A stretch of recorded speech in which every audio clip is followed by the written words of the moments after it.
Well, it's certainly been a while. Let me just start by saying that Kim Kardashian is nothing but a skank. I'm sorry, guys. I've been thinking about this for the last 24 hours. I don't care how many nude pictures she posts. She is nothing but a skank. I mean, I don't get the appeal. And really, when you have to look at Kim Kardashian, you have to blame her for the start of all the reality TV shows and characters that we now loathe. Would there be a Honey Boo Boo or a Duck Dynasty if not for Kim Kardashian? I mean, gee, what a brilliant idea. Let's do a sex tape. Let's get it released. Let's suddenly become a media star. Let's keep posting nude pictures of ourselves on our Twitter feed and then strike back at everybody that criticizes them. She's nothing but a two-bit whore. I feel so much better now. This is why I got to do these video reports. You got to get these things off your chest. I'm telling you guys, you got to get your own video report. You'll feel so much better. Free picks have been on quite a roll. A lot of the handicappers are on red hot rolls. Listen, you can check out the homepage for yourself and find out what the deal is with all of them. Let me get to your complimentary play for today. I'm going to take Gonzaga. Gonzaga. Gonzaga, Gonzaga, tomato. It really doesn't matter to me. Um, Listen, I'm going to go with them minus the 2-point favorite tonight against St. Mary's. I know that they lost both of the regular season games. I know St. Mary's is the number one seed in the tournament, but geez, I look at this team and I just have a feeling that they are the way to go here tonight. Like, for example, last night I wasn't surprised that Iona knocked off Monmouth in the MAC title game. And I wouldn't be surprised if the Zags do the same thing to the Gales here tonight. 19th straight final for the Bulldogs. And because of a weak non-conference schedule, because of a so-so RPI rating, they might not make the big dance if they don't win this one. And their 18th consecutive big dance invite is on the line here tonight. They played a hell of a game last night at the Orleans Arena in Vegas against BYU. 88-84. It was a barn burner, a close game the entire way. They got the job done. Beat Portland, of course, easily on Sunday, 92-67 to advance. Meanwhile, St. Mary's was in a double revenge situation last night against Pepperdine, a team that never should have beat them twice, let alone once in the regular season. So their pretty much wire-to-wire win, 81-66, wasn't really unexpected. And, of course, they dispatched of lowly Loyola of Marymount in their opening game on Saturday. Zags shorthanded roster. I mean, they only had 7 scholarship players available for last night's game. You'll read some notes at one of their reserve centers, a 7'1" sophomore, Ryan Edwards, is probably going to miss this game. Don't be alarmed. He only played 9 total minutes in the 2 regular season games between these two teams.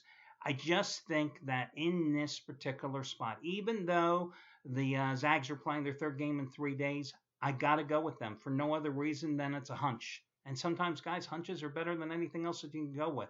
So I'm going to go with them in this particular contest. I'll tell you what, there was nothing else. I looked at the College Board. There were no other teams that really jumped out at me. I looked at the NBA card. I thought about taking Toronto, maybe minus the double digits, 12.5 at home tonight against the Brooklyn Nets. But lately, the Raptors just haven't been playing any defense. They've only covered 6 of their last 16 games. They're allowing 105 points per game over their last 10.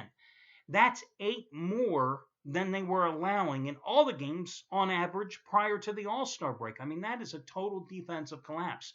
Now, listen, the Nets are coming off a 132-118 loss against Minnesota over the weekend, so it's not exactly like Brooklyn is a great team here, not at all. But it's also their 8th road game in a 15-day stretch. So again, I thought about taking Toronto because I thought that Lowry and DeRozan, who have combined to average 46.5 points in the first 2 wins against Brooklyn this season, would have a field day against that relatively inexperienced Nets backcourt. But when your team is giving up 105 points over the past 10 games, do you suddenly think they're going to get all the stops here tonight? So I couldn't really endorse Brooklyn as a road dog, and I certainly am not going to lay the points with Toronto. So again, your official complimentary play is going to be the Cougars of Gonzaga, because I just think that they're the way to go tonight against St. Mary's. That'll do it, guys. By the way, interesting thing here. Let's say Gonzaga wins.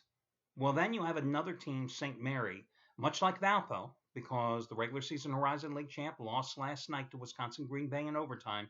Much like Monmouth, the regular season MAC champ losing last night to Iona, you have 3 mid-major teams that are going to be knocking on the door on the tournament bubble, hoping to get in. Maybe Monmouth does because they had those big wins early in the season against UCLA, split a series with USC, beat Notre Dame, won at Georgetown, but that was then. This is the same team that lost to Army at one point for one of their three non-conference losses as well. You got a St. Mary's team that really hasn't played anybody other than playing in the West Coast Conference. Do they deserve to get in? Should they lose to either one of these teams? The loser of tonight's championship game deserve to get a big dance invite? I don't really think so. Monmouth, I think, does deserve it. Will Valpo? No, they're probably destined for the NIT. And I'll tell you what, if they go to the NIT after the way they lost that game last night, with everything on the line, well rested, blah, blah, blah, blah, blah, you got to go against Valpo, even playing at home, which they will be if they get invited to the NIT. Because that was a devastating loss last night. I don't know if I happened to watch the game, but Valpo was trailing. End of the length of the court pass, caught by, I think it was Alec Peters. Gets the bucket with like a half a second to go in, forcing overtime. And then Wisconsin Green Bay totally dominates in the extra session to walk away with the win. Crushing loss. I don't care how good you are. You're not coming back from that loss. At the same time, you have fringe teams like USC, Clemson. Let's see, who else? In the Big Ten, maybe you want to say Ohio State. All these fringe teams from the power conferences, Alabama from the SEC, who are sitting there going, geez, this is great news, because we have to have a better RPI. We have to have a better consideration from the tournament's perspective of getting into the dance. Should we at least win one tournament game as opposed to the losers like the Valpos, the Monmouths, etc. So again, I think Monmouth does get in. I think the loser of tonight's game against Gonzaga and St. Mary's does not. Iona obviously is in, and Valpo, I think, is ticketed toward the NIT. So that'll do it, guys. Best of luck to you all, and I'll catch you again tomorrow when we do this one more time.